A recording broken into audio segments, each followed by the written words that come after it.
MTV news Kannada ವಾಹಿನಿಗೆ ಸ್ವಾಗತ. ಕರ್ನಾಟಕ ಕಾವಲು ಪಡೆಯ ವತಿಯಿಂದ ದಿನಾಂಕ 9/9/2024ರಂದು ಗುಂಡ್ಲುಪೇಟೆ ಪಟ್ಟಣದ ಪುರಸಭೆ ಅಧ್ಯಕ್ಷರಾಗಿ ಕಿರಣ್ ಗೌಡ್ರು, ಉಪಾಧ್ಯಕ್ಷರಾಗಿ ಹೀನಾ ಕೌಸರ್ ಅವರಿಗೆ ಸಂಘಟನೆ ವತಿಯಿಂದ ಗೌರವಿಸಿ ಅಭಿನಂದನೆ ಸಲ್ಲಿಸಲಾಗಿದೆ. ಈ ಸಂದರ್ಭದಲ್ಲಿ ಕಾವಲು ಪಡೆಯ ತಾಲೂಕು ಅಧ್ಯಕ್ಷರು ಆದ ಎ ಅಬ್ದುಲ್ ಮಾಲಿಕ್ ಮಾತನಾಡಿ, ಗುಂಡ್ಲುಪೇಟೆ ಪಟ್ಟಣದ 23 ವಾರ್ಡಿನ ಸ್ವಚ್ಛತೆ ಹಾಗೂ ನೀರು ಸರಬರಾಜಿಗೆ ಹೆಚ್ಚಿನ ಆದ್ಯತೆ ನೀಡಬೇಕೆಂದು ತಿಳಿಸಿದರು.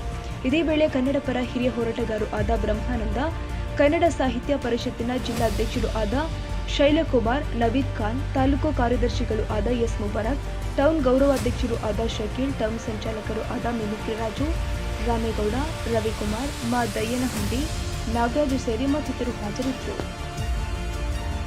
ತಾಜಾ ಸುದ್ದಿಗಾಗಿ ಎಂಟಿವಿ ನ್ಯೂಸ್ 24x7ಗೆ ಸಬ್ಸ್ಕ್ರೈಬ್ ಮಾಡಿ ಮತ್ತು ಬೆಲ್ ಐಕಾನ್ ಅನ್ನು ಒತ್ತಿ. ತಪ್ಪದೇ ಲಿಂಕ್ ಶೇರ್ ಮಾಡಿ.